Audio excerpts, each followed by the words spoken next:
Hi guys, hope you guys are doing really great. This quarantine is treating you good and आप सारे अपने अपने घर के अंदर हैं, सुरक्षित हैं, सेफ हैं.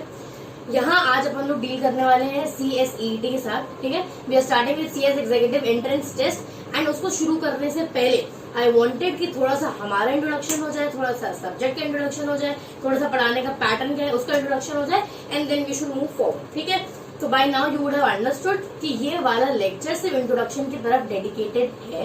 And before we start it's a very humble request कि आपके सारे दोस्त जिन्होंने ये लेक्चर्स को स्किप कर दिया है, ठीक है, काफी सारे ऐसे होंगे जो इंट्रोडक्शन हेडिंग देख के इस लेक्चर को स्किप कर देंगे. तो उतने जितने भी लोगों ने ये लेक्चर इंट्रोडक्शन देख के स्किप कर दिया है, please please please it's a humble request, ask them to watch this lecture because for various reasons, majorly 2 reasons. Firstly, ये सब्जेक्ट का इंट्रोडक्शन देना इज वेरी इंपॉर्टेंट. आपको इससे पहले पैटर्न कुछ आइडिया है नहीं, अपना इससे पहले कोई अटेम्प्ट हुआ नहीं है CSET का.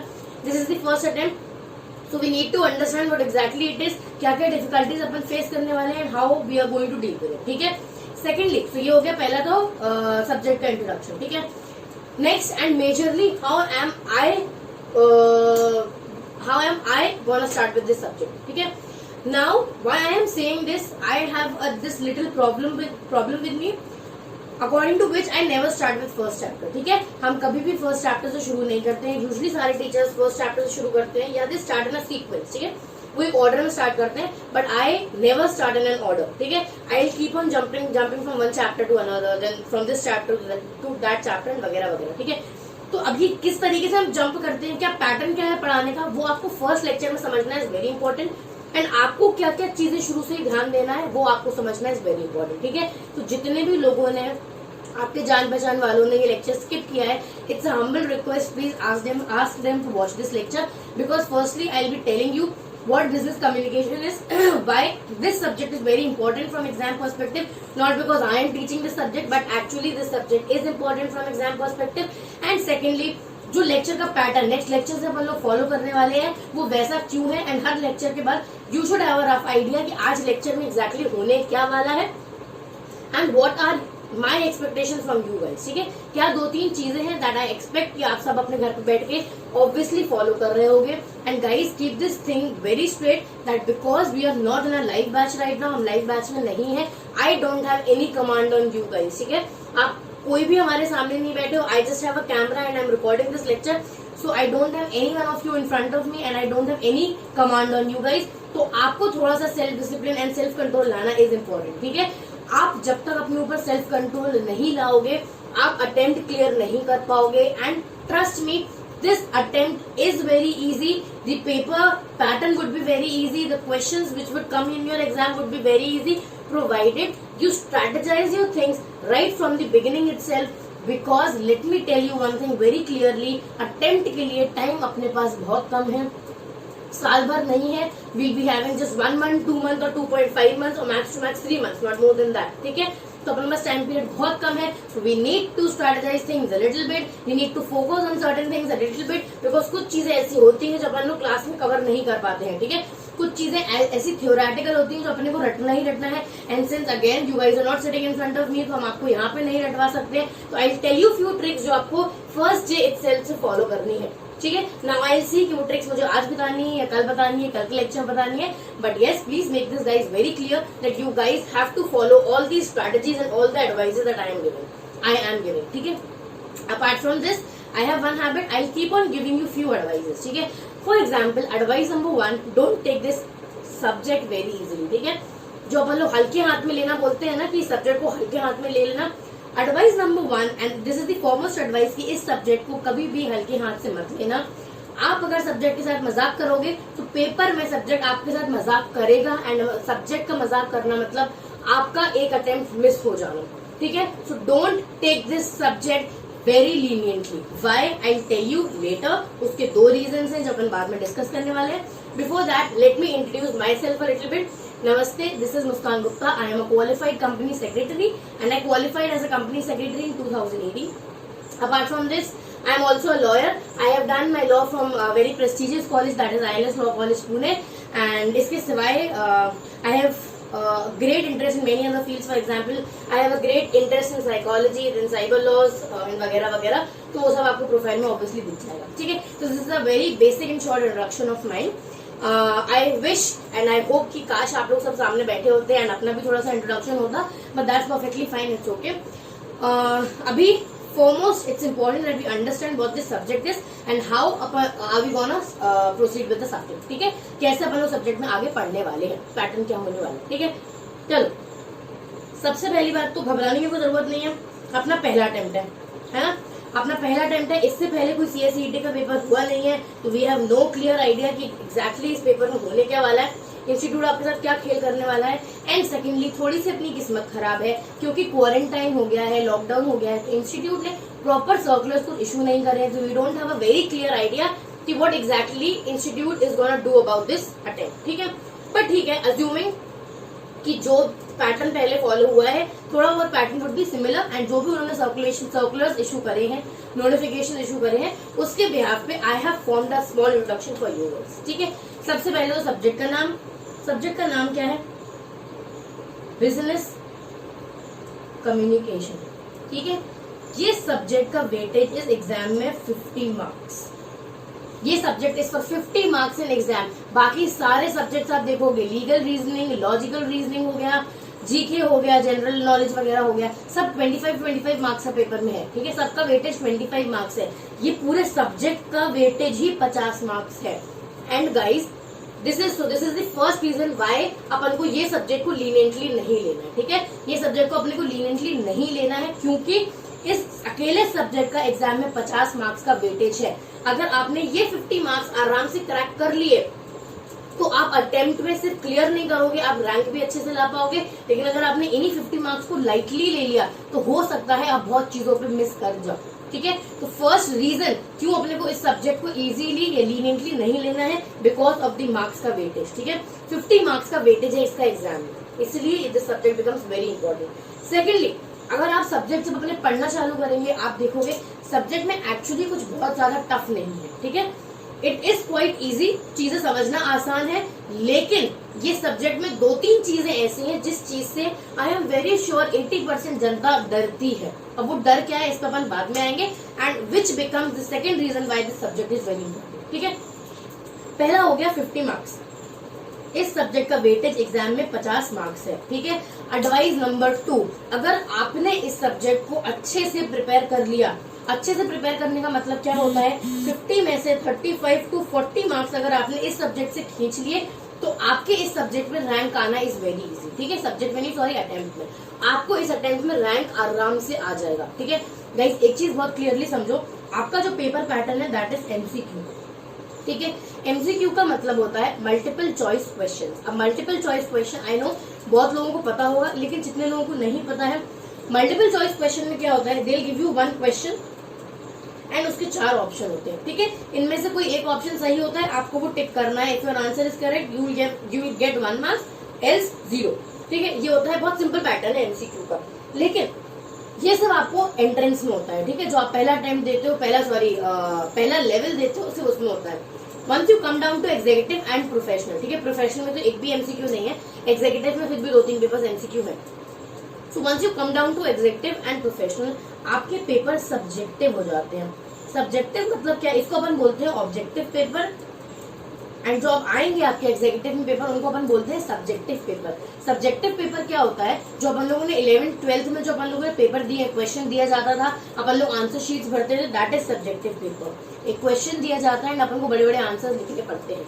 नाउ मान लीजिए सब्जेक्टिव पेपर में एक क्वेश्चन आता है फॉर 5 मार्क्स. ठीक है, एक 5 मार्क्स का क्वेश्चन आया, कुछ भी, मान लीजिए NCLT क्या है, वट एवर इट इज. ठीक है, आपने डिस्क्राइब करना चालू किया, आपने 1, 2, 3, 4, 5 पॉइंट में डिस्क्राइब कर दिया. ठीक है, आपके हिसाब से your answer is absolutely correct. ठीक है, नोटबुक आई हमारे पास चेक करने. As a examiner I check your notebook and I decided कि नहीं यार, इसमें भी एक पॉइंट मिस कर रहे हैं ना, ये बहुत इंपॉर्टेंट पॉइंट है जो मिस कर गया, मैं इसे पूरे मार्क्स नहीं दूंगा, तो आई गिव हिम 3 मार्क्स. ठीक है, तो सब्जेक्टिव पेपर का एक सबसे बड़ा डिसएडवांटेज है, बहुत से केसेस में and maximum number of times आपको पूरे मार्क्स कभी भी स्कोर करने नहीं मिलेगा. क्यों? क्योंकि your answer depends on the examiner. Examiner को आपका आंसर सेटिस्फैक्टरी लगना चाहिए, तब कहीं आपको पूरे मार्क्स मिलेंगे, ठीक है। एंड अगर हमारे जैसा एग्जामिनर मिल गया ना, तो अगर पूरा आंसर भी ठीक होगा तो भी वो 4.5 मार्क्स देगा, 5 मार्क्स पूरे कभी नहीं देगा, ठीक है। हम 5 मार्क्स सिर्फ तब देते हैं जब everything is just perfectly fine, it's very beautiful, सिर्फ तब हम 5 मार्क्स देते हैं। तो अगर हमारे जैसा कोई एग्जामिनर मिल गया तो आपको तो भी पूरा आंसर सही लिखने पे भी आपको 5 मार्क्स मिलेंगे, मैक्स टू मैक्स 4.5, ठीक है। इसलिए MCQ pattern is very much advantageous for us, ठीक है। इसलिए आई keep on saying this, first day से ये चीज डिसाइड कर लो, क्योंकि अभी अपने पास एमसीक्यू का एडवांटेज है, अपने पास ये अपॉर्चुनिटी है, तो अपन को इस अटेम्प्ट में ही रैंक टारगेट करना है, ठीक है। हम ये नहीं बोल रहे रैंक लेके आओ, रैंक नहीं आती तो डिप्रेशन में चले जाओ, दुनिया बर्बाद हो गई, दुनिया उलट गई, नहीं, but at least target for it, ठीक है। At least target for a rank, क्यों? क्योंकि ये आपके पास ये इससे बड़ी गोल्डन अपॉर्चुनिटी अपने को मिल नहीं सकती है। एमसीक्यू में अगर आपका आंसर सही है तो 1 मार्क्स आपके है, ठीक है। कोई भी आके आपको यहाँ पे ऐसा नहीं है कि आधा मार्क्स देगा कि नहीं मुझे पसंद नहीं आ रहा, ऐसा नहीं है। अगर आपका आंसर सही है तो आपको 1 मार्क्स यहाँ पे मिलेंगे ही मिलेंगे फॉर श्योर। तो यहाँ पे as compare to subjective papers आपको एमसीक्यू पैटर्न में स्कोर करना बहुत ईजी होता है, इसलिए अपन स्ट्रैटेजीज बनाते हैं कि ये स्कोर कैसे करना है, ठीक है। आज से लेके एग्जाम तक का अपना फोकस होगा कि अपने को चीजों में, अपने को पेपर में ज्यादा मार्क्स खींचने कैसे, ठीक है। पूरा फोकस अपना यहाँ पे, इसीलिए अटेम्प्ट टू रैंक टारगेट करना है इजी, ठीक है। अगर आपकी रैंक यहाँ पे आ गई, अगर आपकी एंट्रेंस टेस्ट में रैंक आ जाती है, तो एग्जीक्यूटिव में भी आपको एक फोकस रहेगा, एक आपको मोटिवेशन रहेगा रैंक लाने का, एंड एग्जीक्यूटिव में भी आपकी रैंक आती है तो आपको प्रोफेशनल में भी मोटिवेशन रहेगा रैंक लाने का। एंड अगर आपकी प्रोफेशनल में भी रैंक आ जाती है, which means you have 3 ranks on all the levels, ठीक है। आपकी हर एक लेवल पे एक रैंक है, तो जब आप अप्लाई करोगे, आप जब अपन आर्टिकलशिप के लिए अपन प्रैक्टिसिंग कंपनी सेक्रेटरीज के अंदर अप्लाई करते हैं, अपन सीवी सबमिट करते हैं ना। What is a CV? CV is a resume और we can call it as a curriculum vitae. इसमें क्या होता है, अपन लोग अपनी बेसिक इन्फॉर्मेशन जिसके पास भी अप्लाई कर रहे हैं उसको सबमिट करते हैं। बेसिक इन्फॉर्मेशन क्या होता है? आपकी नाम, आपके क्वालिफिकेशंस, आपके वर्क एक्सपीरियंसेस क्या है, आपने कहाँ कहाँ काम किया है, आपका पुरानी आपकी एक्टिविटीज क्या है, आपके इंटरेस्ट क्या है, ये सब अपन डालते हैं, ठीक है। नाउ अगर आपकी 3 रैंक है एंड अगर आपने अपने रेज्यूमे में डाला है कि I have scored all India rank this in entrance test, this in executive and this in professional, आपका सीवी डेफिनेटली बहुत बेटर आता है बजाय बाकी लोगों के, ठीक है। तो आई नेवर से कि भाई रैंक ही लानी है, नहीं दुनिया खत्म हो जाएगी, वैसा नहीं है, but at least we can target for it, है ना। Give it a hit, give it a try. अगर नहीं होता है परफेक्टली फाइन, और लोग जैसे कर रहे हैं हम भी करेंगे, will do something apart from this, something better than this, whatever it is, ठीक है। But at least target for a rank, ठीक।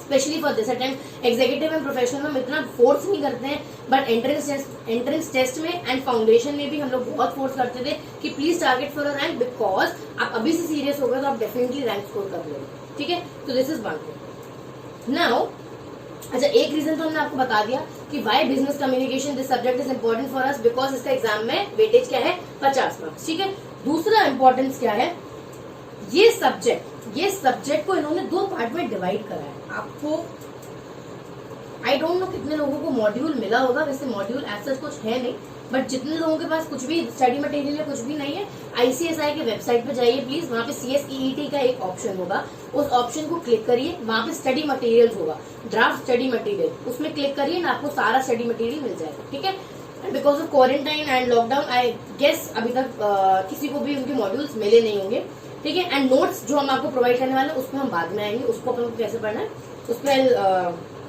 कम बट अ लिटिल लेटर, ठीक है। सो वी आर स्टार्टिंग में अभी बिजनेस कम्युनिकेशन एग्जैक्टली है क्या। तो आप जब ये सब्जेक्ट उठाओगे आप देखोगे इसमें 8 चैप्टर्स हैं इन टोटल, ठीक है। Total you have 8 chapters. In chapters को आगे वाले लेक्चर्स में जो अपन लोग पढ़ने वाले हैं, अपन इनको 2 पार्ट में डिवाइड करके पढ़ने वाले हैं, ठीक है। हियर मी वेरी क्लियरली, ये सब्जेक्ट में 8 चैप्टर्स हैं, ठीक है, 8 चैप्टर्स हैं। 8 चैप्टर्स को अपन 2 पार्ट में डिवाइड करके पढ़ने वाले हैं, ठीक है। अब इसका एक पार्ट, इस सब्जेक्ट का एक पार्ट इंग्लिश ग्रामर से डील करता है, ठीक है। And second part communication and e correspondence से डील करता है, ठीक है। तो उसका एक पार्ट इंग्लिश ग्रामर से डील करता है एंड दूसरा part communication and e correspondence से डील करता है। इंग्लिश ग्रामर की वजह से it's the second reason why this subject becomes very important. क्यों? क्योंकि इंग्लिश ग्रामर एक ऐसा सब्जेक्ट है, एक ऐसा कंसेप्ट है जो अपन लोग क्लास फर्स्ट से पढ़ते आ रहे हैं, ठीक है। And trust me, class first से लेके क्लास 12th तक, ठीक है, जितनी भी ग्रामर अपन ने पढ़ी है सब यहाँ पे इंक्लूडेड है, एवरीथिंग, ठीक है।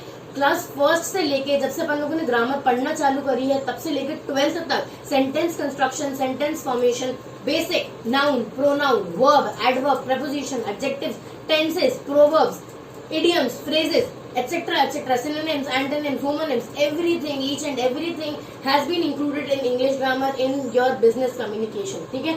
This is the second reason why this subject becomes very important and you cannot ignore it and you cannot take it leniently, ठीक है। तो पहला reason is वेटेज कितना है 50 मार्क्स। दूसरा रीजन है यहाँ पे इंग्लिश ग्रामर, क्योंकि आपको इंग्लिश ग्रामर जो आपने बचपन से लेके आज तक पढ़ी है वो अब अपन को 2 से 2.5 महीने के अंदर कवर करनी है, ठीक है। हम 2-2.5 महीना भी नहीं बोलते, हम बोलते हैं 1 महीना। ये पूरी ग्रामर जो अपन लोगों ने 12 साल पढ़ी है वो अपन को 1 महीने में कवर करनी है, ठीक है। अब थोड़ी अगर हम आपको प्रैक्टिकल बात बताएं, जितने भी बच्चे हैं कोई भी बोर्ड को, यूपी बोर्ड हो गया, स्टेट बोर्ड हो गया, महाराष्ट्र बोर्ड हो गया, आईसीएससी बोर्ड हो गया, सीबीएसई बोर्ड हो गया, ठीक है, किसी भी बोर्ड का कोई भी बच्चा हो, सबको इंग्लिश ग्रामर मैंडेटरी था। लेकिन मैक्सिमम बच्चों ने इंग्लिश ग्रामर तुक्के मार मार के सॉल्व किया है ना। जब भी पेपर आता था अपन मस्त तुक्के मारते थे कि इसका ऑन होगा, इसमें प्रेपोजिशन अबव आएगा, इसमें अपॉन लग रहा है, डाल दो भाई, यही कर दो, यही होगा, है ना। ऐसे तुक्के डाल डाल के देन ऐसे आता था, पैराग्राफ आता था, कॉम्प्रीहेंशन आता था, ये सब आता था। ऐसे ऑब्वियसली आपके में नहीं है बट कॉम्प्रीहेंशन अभी भी है, ठीक है। तो ये सब अपन लोग ऐसे लिख लिख के हाँ भाई हो जाएगा हो जाएगा हो जाएगा करके अपन लोगों ने इंग्लिश ग्रामर जैसे तैसे टरकाया है, ठीक है ना। जिनके कंसेप्ट बचपन से लेके आज तक के क्लियर है उनके लिए इट्स वेल एंड गुड। भाई यहाँ पे आपको भेजा लगाने ही नहीं पड़ेगा, कॉन्ग्रेचुलेशन, बधाइयाँ, ठीक है। कोई आपको यहाँ पे ज्यादा भेजा लगाना नहीं है। लेकिन क्योंकि 90% जनता अपनी ऐसी है जिन्होंने इंग्लिश ग्रामर कभी पढ़ाई नहीं है ना, उन्होंने इसको कभी सब्जेक्ट कंसिडर ही नहीं किया है, तो अब उनके लग गए। क्यों? क्योंकि पेपर में पूरी जो बचपन से लेके आज तक की इंग्लिश ग्रामर पढ़ी है सब पेपर में आपके आने वाली है, ठीक है। तो अब इसको अपन पढ़े कैसे, ये अपने को थोड़ा सा स्ट्रेटेजाइज करना है। इसके लिए अपन लोग कुछ कंसेप्ट समझेंगे। क्यों? क्योंकि जैसे जैसे अपन कंसेप्ट समझते हैं, एक बार अपन को कंसेप्ट समझ में आ गया, कुछ रूल्स होते हैं वो लगा लगा के अपन लोग चीजें बेटर समझ सकते हैं, ठीक है। देन अपन ट्रिक्स याद करेंगे। नाउ क्यों? एग्जाम में अगर अपने को स्कोर करना है तो अभी सिर्फ कंसेप्ट समझने से कुछ नहीं होगा। एक चीज एकदम प्रैक्टिकली समझना, जो चीजें अपन 12 साल से पढ़ रहे हैं आज तक नहीं सीख पाए वो अब 1 महीने में कुछ तुर्रम खान नहीं बनोगे, ठीक है। ये एक्सपेक्ट मत करना कि आप 1 महीने में इंग्लिश ग्रामर पढ़ के एकदम इंग्लिश ग्रामर के बादशाह बन जाओगे या एकदम हीरो बन जाओगे, आपसे अच्छी इंग्लिश ग्रामर किसी को नहीं आती। दैट इज नॉट पॉसिबल, ठीक है। टिल द टाइम आपकी कंसेप्ट जो बचपन से लेकर आज तक पूरी क्लियर है, 1 महीने में कोई भी इंग्लिश ग्रामर का बाप नहीं बन सकता है, ठीक है। इसलिए we need to learn few tricks जो यूज होती हैं यूजली सारे कॉम्पिटेटिव एग्जाम्स में, ताकि क्वेश्चंस थोड़े फिगर आउट करने के लिए, ठीक है। फॉर एग्जाम्पल आपको सेंटेंस दे दिया जाता है, पूछा जाता है इसमें नाउन बताओ कौन सा है और ये कौन सा नाउन है, ठीक है, कौन से टाइप का नाउन है। देन बताओ इस सेंटेंस में वर्ब कौन सा है। तो ये आइडेंटिफाई करने के लिए जितने लोगों को कंसेप्ट याद नहीं होते ना, उनके लिए कुछ ट्रिक्स होती है, ठीक है। अब ये ट्रिक्स सब में नहीं चलेंगी, कहीं कहीं ट्रिक्स चलेंगी, तो कहीं कहीं I have figured out some tricks, definitely will discuss it and वो ट्रिक्स आपको याद रखनी है। तो सबसे पहले इंग्लिश ग्रामर के लिए अपन कंसेप्ट समझेंगे, ट्रिक्स समझेंगे, then we'll use practice sheets. I have made few practice sheets, ठीक है। कुछ कंसेप्ट जो हमें लगता है कि आपको प्रैक्टिस करना है इज इम्पोर्टेंट, उसके लिए I have made few practice sheets. For example noun क्या है, प्रोनाउन का है, एडवर्ब का है, एडजेक्टिव, कंजंक्शन वगैरह सबके लिए प्रैक्टिस शीट है। Once you are done with your concept, आपको कंसेप्ट समझ में आ गया, प्लीज प्रैक्टिस शीट सॉल्व करना। जितना ज्यादा प्रैक्टिस करोगे उतना बेटर आप पेपर में सॉल्व कर पाओगे। अदरवाइज जरूरी नहीं है जो प्रैक्टिस शीट में क्वेश्चन हमने दिए हैं वही क्वेश्चन पेपर में आए, है ना। पूरे 100% चांस है कि हो सकता है एक भी क्वेश्चन प्रैक्टिस शीट का आए, बिल्कुल चांस नहीं है कि आएगा, ठीक है। सिर्फ प्रैक्टिस करने के लिए है, तो प्लीज प्रैक्टिस शीट सॉल्व करते जाना। एक ही तरीका है पेपर में ग्रामर क्रैक करने का, जितना प्रैक्टिस करोगे उतना परफेक्टली सॉल्व कर पाओगे, ठीक है। एंड लास्ट मॉड्यूल, ठीक है। आई नो बहुत से फैकल्टीज यूजुअली बोलते हैं कि भाई मेरे नोट्स रेफर कर, ये कर वो कर, लेकिन आई ऑलवेज सजेस्ट सब कुछ रेफर करने से पहले मॉड्यूल रेफर करो, ठीक है। Specially for entrance test, not for executive, not for professional. बस एंट्रेंस टेस्ट में इंस्टीट्यूट ने आपको जो मटेरियल प्रोवाइड करा है ठीक है। इंस्टीट्यूट ने आपको जो मटेरियल प्रोवाइड किया है सबसे पहले, एटलीस्ट फॉर बिजनेस कम्युनिकेशन, सबसे पहले उसको रीड करना, then come down to my notes. ठीक है, एज आई सेड नोट्स पे अपन आएंगे बाद में, लेकिन ग्रामर के लिए तो एज आई सेड सबसे पहले कंसेप्ट समझना है, ट्रिक्स याद करनी है, शीट सॉल्व करनी है, एंड देन मॉड्यूल। मॉड्यूल आप खोलोगे चैप्टर 1, 2 एंड 3। ठीक है, 1, 2 एंड 3 बेसिकली इंग्लिश ग्रामर से डील करता है, एंड सबसे ज्यादा ग्रामर की बात हुई चैप्टर नंबर 1।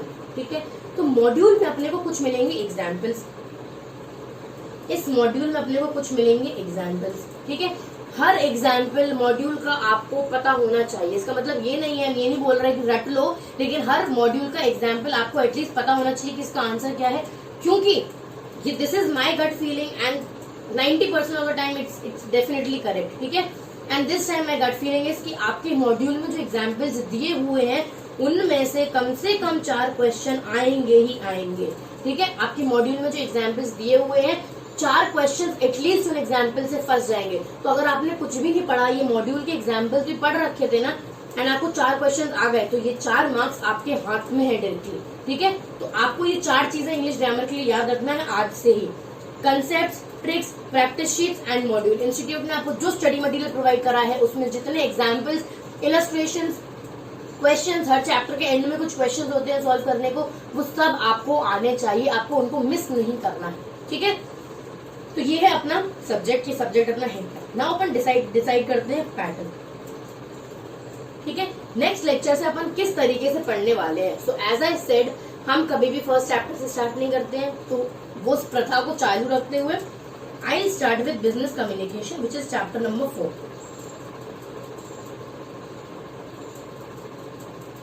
ठीक है, आई स्टार्ट विद चैप्टर 4। ठीक है, अब ये चीज ध्यान से सुनना, हम कोई मैथ्स नहीं समझा रहे हैं, हम आपको सिर्फ एक पैटर्न समझा रहे हैं कि हम कैसे पढ़ाने वाले हैं। ठीक है, तो अपने शुरू करेंगे कल से बिजनेस कम्युनिकेशन। मान लो बिजनेस कम्युनिकेशन, ये चैप्टर कंप्लीट करने में अपने को 6 दिन लगते हैं। ठीक है, 6 lectures, lecture 1, lecture 2, lecture 3, lecture 4, lecture 5 and lecture 6। ठीक है, वापस सुनो, कल से अपन चालू करने वाले हैं बिजनेस कम्युनिकेशन चैप्टर नंबर 4। मान लीजिए ये चैप्टर 4 को कंप्लीट करने में अपने को 6 दिन लगते हैं। ठीक है, 6 लेक्चर्स लगते हैं। तो अपन लोग पढ़ने कैसे वाले हैं, हर लेक्चर में 30 से 45 मिनट्स अपन चैप्टर पढ़ेंगे। ठीक है, चैप्टर चैप्टर चैप्टर, हर लेक्चर में हर वीडियो में शुरू के 30 से 45 मिनट आपको चैप्टर के बारे में होंगे। तो for example upon business communication कल शुरू कर रहे हैं, तो लेक्चर 1 का 30 मिनट से लेकर 45 मिनट्स तक चैप्टर 1 होगा। देन चैप्टर 2 लेक्चर 2 में भी 30 मिनट से 45 मिनट्स तक चैप्टर होगा। लेक्चर 3 में भी 30 से 45 मिनट अपन चैप्टर के बारे में बात करेंगे। ठीक है, नेक्स्ट 15 मिनट्स। ठीक है, एक लेक्चर आपको 30 से 45 मिनट्स का ही होगा मैक्सिमम, उससे ज्यादा नहीं होगा। ठीक है, 30-45 मिनट से ऊपर का कोई भी लेक्चर नहीं होगा। तो पहले हाफ पार्ट में अपन लोग चैप्टर के बारे में पढ़ेंगे, लास्ट के 15 मिनट रोज अपन इंग्लिश ग्रामर का एक कंसेप्ट रिवाइज करेंगे। ठीक है, इसका मतलब क्या है, मान लीजिए आज अपन लोगों ने पढ़ा है, एक मिनट,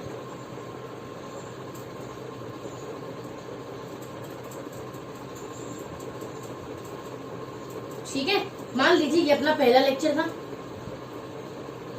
ठीक है, 30 से 45 मिनट तक अपन लोगों ने चैप्टर के बारे में पढ़ लिया। Then as I said, next 15 minute में अपन लोग इंग्लिश ग्रामर का एक कंसेप्ट रोज रिवाइज करेंगे।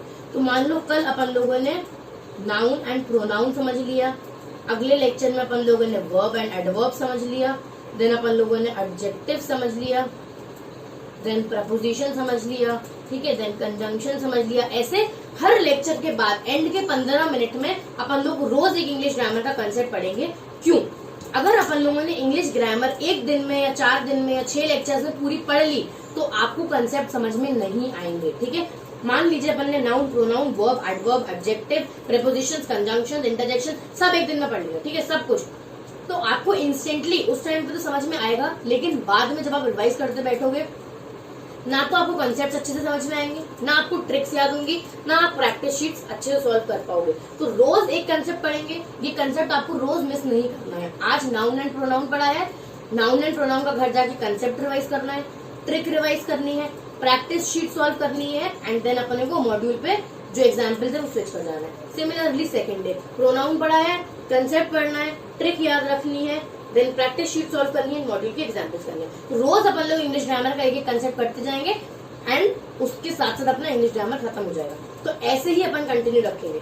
जब अपना चैप्टर 2 चालू होगा, अगेन सेम 30 से 45 मिनट चैप्टर 2 के बारे में पढ़ेंगे एंड नेक्स्ट 15 मिनट अपन लोग इंग्लिश ग्रामर का एक कंसेप्ट रिवाइज कर लेंगे। अब जो प्रैक्टिस शीट आपको मिलने वाली है उसमें क्वेश्चन एंड आंसर दोनों दिए हुए हैं, तो आपको कोई डाउट भी होगा या आपको कुछ डिस्कशन का प्रॉब्लम है तो वो प्रॉब्लम नहीं आएगा, क्योंकि आंसर वहां पे दिए हुए हैं। स्टिल आपको लगता है कि मैम ये आंसर में डिस्कशन करना है, ये चीज समझ में नहीं आ रही, तो definitely you will be having my number, आपको नंबर दिया जाएगा, आप कभी भी टेक्स्ट कर सकते हो, कॉल कर सकते हो, अपने डाउट्स क्लैरिफाई कर सकते हो। ठीक है, तो ये अपना पैटर्न है जिस हिसाब से अपन लोग आगे पढ़ने वाले हैं। ठीक है, नेक्स्ट अपन आ जाते हैं नोट्स पे। ठीक है, ऑब्वियसली नोट्स हम आपको प्रोवाइड करेंगे, definitely I will do that, but for business communication, I don't know about any other subject, but for business communication पढ़ने का आपका पैटर्न क्या होगा? अगेन पहले मॉड्यूल, यहाँ मॉड्यूल से मतलब क्या है? स्टडी मटेरियल जो भी आपको ऑनलाइन अवेलेबल है, तो जिनके पास बुक्स नहीं आई है, नॉट एन इशू, ऑनलाइन सब अवेलेबल है, उसको डाउनलोड कर लो और वहां से पढ़ना चालू करो।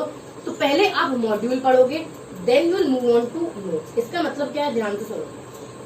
नोट्स जो आपको हमारी तरफ से मिलेंगे that are for the purpose of revision. ठीक है, प्रैक्टिकली स्पीकिंग फाउंडेशन या एंट्रेंस टेस्ट के लिए आई नेवर सजेस्ट कि आप पहले नोट्स रिफर करो, आप पहले मॉड्यूल पढ़ो।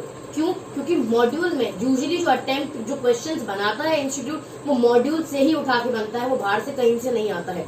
इसलिए I am saying this again and again कि मॉड्यूल में जो भी आपको एग्जाम्पल्स दिए हुए हैं प्लीज उनको ध्यान से पढ़ो। ठीक है, क्योंकि हो सकता है कुछ एग्जाम्पल्स वहीं से उठा के दिए जाए। देन एमसीक्यू बनता कैसे है? फॉर एग्जाम्पल अपन पढ़ रहे कम्युनिकेशन के बारे में। What is communication? अपन ने पढ़ा communication has been derived from a Latin word communis. Communis means to share. तो हो सकता है इंस्टीट्यूट आपको क्वेश्चन दे दे communication has been derived from a word dash and then option communis, nunis, lunis, cunis, whatever. ठीक है, आपको एक ऑप्शन सिलेक्ट करना है। तो अगर आपने मॉड्यूल की एक एक लाइन अच्छे से पढ़ी है, ठीक है, एंड अगर आपने उसको fill in the blanks format में पढ़ा है, fill in the blank format क्या है वो लेक्चर शुरू होगा तब आपको समझ में आएगा। बट अगर आपने मॉड्यूल की एक एक लाइन कायदे से पढ़ी है तो बहुत चांसेस है कि आप पेपर में आराम से 80, 90 हर सब्जेक्ट में स्कोर कर लोगे आराम से। ठीक है, तो यहाँ पे मान लीजिए 50 है तो आप 40 आराम से स्कोर कर लोगे, कहीं पे 25 है तो आप 25 में 25 स्कोर कर लोगे। तो उसके लिए आपका मॉड्यूल पे कमांड अच्छा होना चाहिए। नोट्स जो आपको मिलेंगे वो आपको पॉइंटर्स फॉर्मेट में मिलेंगे ऐसे। ठीक है, तो जो जो चीजें इंपॉर्टेंट लगती है एक एक लाइन में वो हमने नोट्स में डाला है। ठीक है, अगेन वो भी मॉड्यूल से उठा के डाला गया, वो कहीं और से उठा के नहीं डाला है। तो कंसेप्ट क्या है? जिस दिन आपको पढ़ाया गया पहले मॉड्यूल पढ़ो, देन जब रिवाइज करना है, एकदम ऐसे नहीं होता कि एक बार रिवाइज कर ले रहे हो ऊपर से कंसेप्ट क्या है, तब आप नोट्स देख लो। ठीक है, तो ये पैटर्न अपने को फॉलो करना है, पहले module and then notes. Practice sheets हाँ आपको रोज सॉल्व करनी है। कोई और आपको बुक मिलती है जहां से आप इंग्लिश ग्रामर की क्वेश्चन सॉल्व कर सकते हो, प्लीज गो अहेड, लेकिन प्लीज ऐसी बुक उठाना जहाँ पे आंसर्स दिए हुए हो, जहाँ पे आंसर्स जिस बुक में नहीं दिए हैं वो मत उठाना। कुछ लोगों को गूगल पे भी प्रैक्टिस शीट मिल जाएगी, वहां से भी निकाल सकते हो, कोई दिक्कत नहीं। ठीक है, लास्ट है कुछ इंपॉर्टेंट चीजें जो आपको याद रखनी है। इंग्लिश ग्रामर में कुछ चीजें ऐसी होती हैं जिनके कंसेप्ट नहीं है, जो आपको हमेशा रटनी ही है। ठीक है, आपको हमेशा वो चीजें रटनी है, उनका कोई समझाया नहीं जा सकता, कोई कंसेप्ट नहीं है। उनमें सबसे पहली चीज क्या है? वोकैबुलरी। वोकैबुलरी मतलब क्या होता है? आपकी इंग्लिश की वर्ड की नॉलेज कितनी अच्छी है। फॉर एग्जाम्पल एंथुजियास्टिक का मतलब, या फिर अडोरेबल का मतलब। ठीक है, तो आपकी वर्ड की नॉलेज कितनी, आप कितने बेटर वर्ड यूज कर सकते हो। तो आपका ऐसा अनुमान है इंस्टीट्यूट का कि 2 से 3 मार्क्स की वोकैबुलरी आपके पेपर में आएगी। They give you a random word and पूछेगा इसका मीनिंग बताओ। ठीक है, तो वो मीनिंग आप कितने भी, दुनिया में इतने सारे वर्ड्स हैं कि आप कितना भी पढ़ लो तो भी हो सकता है कि ऐसा वर्ड आ जाए जो आपने कभी सुना भी नहीं। ठीक है, तो अपने को उसके लिए वोकैबुलरी बिल्ड करना पड़ेगा। नेक्स्ट होगा फॉरेन वर्ड्स। फॉरेन वर्ड्स आपको चैप्टर नंबर 2 में दिए हुए हैं। ठीक है, अभी फॉरेन वर्ड्स कैसे होते हैं? एब इनिशियो। ठीक है, एब इनिशियो का मतलब होता है फ्रॉम द बिगिनिंग, या वॉइड, या null and void. Null and void मतलब इसका कोई सेंस ही नहीं है। ठीक है, तो ये फॉरेन वर्ड की कुछ 50 फॉरेन वर्ड्स की लिस्ट आपको बुक में दी हुई है। तो ये फॉरेन वर्ड्स हो गए।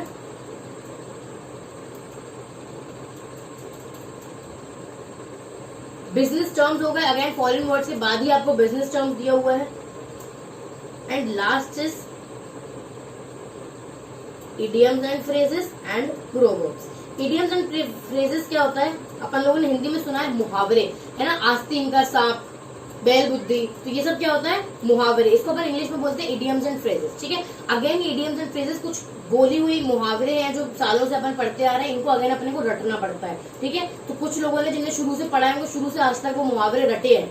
Similarly it applies to Hindi also. Hindi में भी कुछ मुहावरे होते थे, अगर आपको याद है 9th-10th में, जो अपन रटते थे, तो ये भी अपने को यहाँ पे रटना है। On the other hand proverb क्या होता है, प्रोवर्ब होती है कहावत है ना। जैसे लोग कहते हैं ना, कर्म कर फल की चिंता मत कर, तो ये क्या होती है, कहावतें, जिनको अपन इंग्लिश में बोलते हैं प्रोवर्ब। तो ये अगेन अपने को रटना है। तो ये सब अपने को बुक में दिया हुआ है, ठीक है। बुक के बाहर कुछ भी नहीं है एक्सेप्ट फॉर वोकैबुलरी, ठीक है। बुक के बाहर कुछ नहीं, लेकिन ये चीजें अपने को रटनी है। अब एग्जाम के एक दिन पहले तो अपन रट नहीं सकते, तो अपने को क्या करना है, अपने को रोज, ठीक है, रोज आपको रैंडमली 4 वर्ड्स ढूंढने हैं, ठीक है। आप गूगल पे या न्यूज़पेपर में आपको कोई भी रैंडम 4 वर्ड्स जिनका मीनिंग आपको नहीं पता है, आपको रोज 4 वर्ड्स पढ़ने हैं, ठीक है। रोज नए 4 वर्ड्स आप पढ़ोगे, तो इससे आपकी वोकैबुलरी बिल्ड होगी, ठीक है। समझ में आ रहा, रोज नए 4 वर्ड्स आप पढ़ोगे। देन रोज 3 फॉरेन वर्ड्स आप उसमें से रीड करोगे। जो बुक में आपको फॉरेन वर्ड्स दिए हुए हैं, आप 3 रीड करोगे रोज। आप 4 भी कर सकते हो, बट आई सजेस्ट 3 रीड करना है, ठीक है। 3 अपने को बिजनेस टर्म्स रीड करनी है, जो अपने को मॉड्यूल में दी हुई है, ठीक है। उसके बाहर कुछ नहीं, जितना मॉड्यूल में दिया, सिर्फ वोकैबुलरी अपने को कोई भी रैंडमली 4 अच्छे वर्ड्स अपने को रोज ढूंढ ढूंढ के पढ़ने हैं, उनकी मीनिंग समझनी है, ठीक है। फॉरेन वर्ड्स 3 जो मॉड्यूल में दिया हुआ है वो, एंड बिजनेस टर्म्स जो 3 दिए हुए। इडियम्स एंड फ्रेजेस 2 रोज पढ़ने हैं, ठीक है, रोज। And once you are done with idioms and phrases, then move on to proverbs 2, ठीक है। तो 4 वोकैबुलरी के वर्ड्स, 3 अपने को फॉरेन वर्ड्स, 3 अपने को business terms, and 2 idioms and phrases अपने को रोज पढ़ना है। Now a very small suggestion, I suggest, अगर आपके कोई फ्रेंड्स हैं जो CSCET दे रहे हैं, आपके साथ ही देने वाले हैं, तो 2-3 लोग मिलकर एक ग्रुप बना लो, ठीक है। ऐसे 2-3 लोग मिलकर एक ग्रुप बना लो। इससे क्या होगा, 4 वर्ड्स ये पढ़ेगा, 4 वर्ड ये पढ़ेगा, 4 वर्ड रोज के नए ये पढ़ेगा, ठीक है। फिर आप सब लोग रोज अपने जो वर्ड्स आपने पढ़े हैं उनको डिस्कस करोगे। तो 4 वर्ड्स इसने बताए, 4 इसने बताए, 4 इसने बताए, तो हर आदमी को 12 वर्ड्स एक दिन की याद हो जाएंगे, ठीक है। तो अगर आप ग्रुप में पढ़ोगे तो वो ज्यादा इफेक्टिव होगा। जितने ज्यादा लोग होंगे उतना ज्यादा वर्ड्स आप एक दिन पढ़ सकते हो। हर इंसान को 4-4 वर्ड्स पढ़ने हैं, वो वर्ड्स पढ़ने के बाद आपस में एक दूसरे से शेयर करने हैं। तो जितने लोग होंगे उतने ज्यादा वर्ड्स आप सीख जाओगे, ठीक है। तो ये 5 चीजें हैं जो आपको शुरू से आज से ही इम्प्लीमेंट करना है। आपको वोकैबुलरी के 4 वर्ड्स रोज पढ़ने हैं, 3 foreign words and 3 business terms रोज पढ़ने हैं, एंड 2 इडियम्स एंड फ्रेजेस, ठीक है। Idioms and